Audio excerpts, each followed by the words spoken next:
Hey guys, Gigs here, and I'm sorry I haven't made any videos in a while. I've been doing a lot of real life stuff, playing with cars, and was off on vacation for a little while. And during that month long span, I hadn't played much Steel Division, and when I had left the game, it was in a pretty decent state and was looking like it had been nearing a potential release candidate because the release date's coming up in 2 weeks. And boy, has that changed. Let me tell you, logging in to find the Back to War divisions and all the cheese and cancer that awaits was amazing. Let's start with just the issues with the Back to War divisions. They're fundamentally broken in so many ways. You have Panzer Lehr that can get 40, 50, 60 plus Panthers in Phase C, and you really can't do anything about that as any allied division if it's played correctly.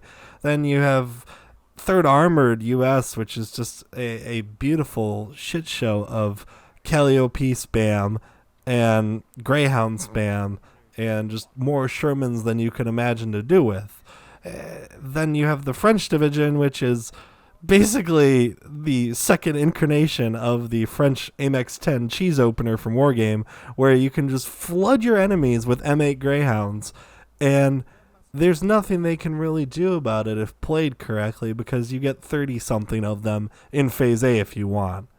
There's just so many issues with these Back to War divisions that it's amazing that these would be released without addressing the core gameplay issues.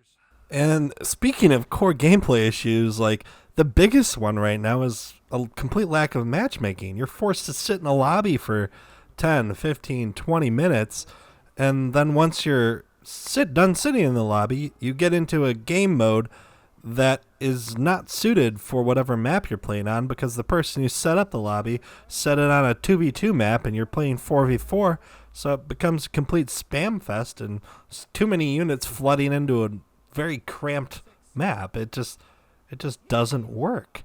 There's just so many little issues. The UI feels wonky. It feels like an early access game, and there's input lag sometimes when you're selecting units. It honestly feels like a downgrade with a lot of the mechanics from Wargame and Steel Division 1944. The line of sight tool worked way better in Steel Division 1944.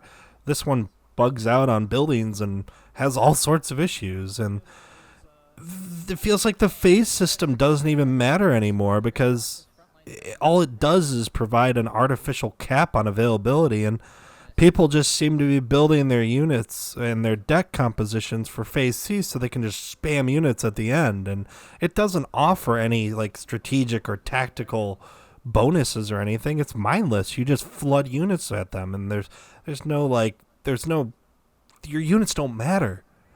It's just a meat grinder. And I guess the Eastern Front was kind of a meat grinder, but your decisions in the game should impact you, and you shouldn't be able to recover from losing a push of 4 Shermans or 4 T-34s. It should hurt. And right now in the current game mate, it doesn't. Phases don't matter. You can get King Tigers in Phase A. You can get Jumbos in Phase A. You can get Panthers in Phase A. You can cheese opener planes in Phase A. You bring a recon plane and rocket planes, and you could destroy an entire enemy column before it even gets to the front. And that's what the meta has turned into. The meta has turned into cheese openers, capture as much ground as you possibly can, hold that until Phase C, and then just flood your enemies with tanks and crush them. And there's nothing you can do because you're out of infantry by that time because there's just so many more tanks available compared to infantry units, and I don't think that's exactly how the war went over there. There's just so many issues plaguing this game right now. And all these issues keep getting worse because there's no time limit. You have to push and capture as much territory as possible, but it leads to games being 40, 50, 60 minutes long and no one winning and no one coming out as a victor until someone runs out of units, and that's not fun. That's a terrible way to play a game. To make things worse, my sources are telling me that the strike team that is supposed to be testing a lot of these changes before they go live to the beta is in complete disarray right now, with the senior designer and the senior lead at Eugen Systems completely disregarding any of their input for the game, and that they've brought up a lot of issues and a lot of community issues with the game, and they've gone ignored. And I mean, you look at the Discord, and it's just the same story over and over again. We want matchmaking. We want less arty spam. We want more anti-tank gun availability. We want just basic quality of life changes that are pretty easily implemented, and they're completely ignored. It's like, why even have community engagement or fake community engagement if you're not going to ignore or even listen to the community? You're just going to ignore them.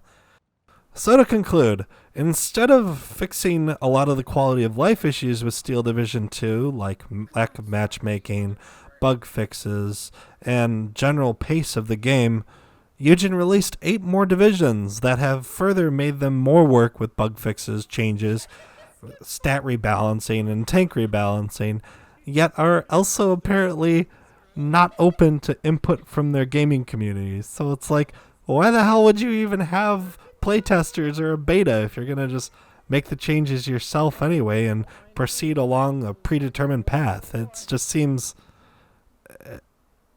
really stupid. Like, none of this is logical in any type of way for a game that's supposed to be launched in now 12 days. So yeah, that's my take on it, and that's what a lot of people are telling me from deep within the Steel Division community.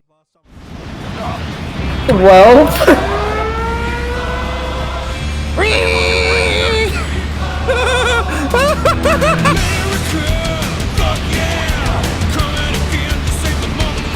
Oh.